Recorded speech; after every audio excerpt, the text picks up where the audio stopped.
What if I told you that there's an operating system built specifically for hackers, one that comes preloaded with over 600 tools used by cybersecurity professionals worldwide? Welcome to Kali Linux. My name is Priyag Nambiar from Bite Size Hacks, and let's get right into it. Okay, so what is Kali Linux? Kali Linux is a Debian-based Linux distribution designed for penetration testing, ethical hacking, and digital forensics, like in crime. Now, this is developed and maintained by Offensive Security, which is the same people behind certain certifications like OSCP, which is the Offensive Security certification. If you're interested in that, I'll put a link down below.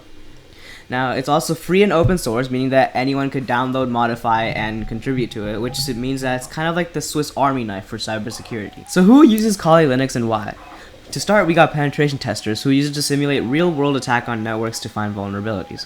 Then we also got red teams, offensive security, which use it to mimic hacker behavior, as well as blue teams, defensive security, who use it to learn how to defend against potential attacks. There's also purple teams, a combination of both.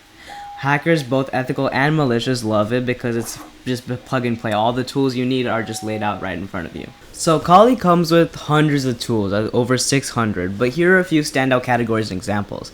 For information gathering, we got Nmap, which is a network scanner that discovers devices, services, and ports.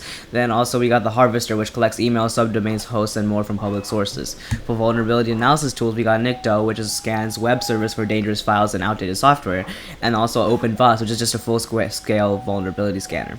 There's also exploitation tools, which are my personal favorites, such as Metasploit, which is like the industry standard for developing and executing exploits, as well as SQL Map, which automates SQL injection and database takeovers. There's also password cracking tools, such as John the Ripper, which is a really fast password cracker, as well as Hydra, a brute force attack tool for network logins. There's also wireless attack tools, such as AirCrackNG, which is a suite for Wi-Fi network cracking, as well as Reaper, which targets WPS vulnerabilities. There's web application testing tools such as Burp Suite, which is a web vulnerability scanner and proxy, as well as OSZap, which is an open source alternative for web app security testing. Finally, there's also forensics tools, which are my also personal favorites, such as Autopsy, which is a graphical interface for these digital forensics, as well as Volatility. I'm saying that wrong, but it's a memory forensics tool. So there are also some other special features of Kali that I haven't mentioned yet, such as a live boot option, which means that you could run Kali from a USB without ever even installing it, as well as a persistence mode, which basically means that you could save data or sessions onto this USB stick. And Kali is also in the cloud, meaning that you could deploy in AWS or Azure. And you could also install Kali onto small computers such as the Raspberry Pi. This also makes it super portable, which is why cybersecurity specialists also love it a lot.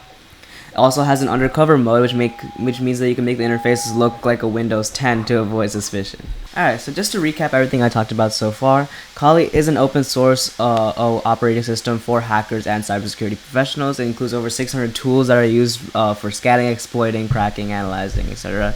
And it's basically the ideal learning environment if you want to pursue this as a career.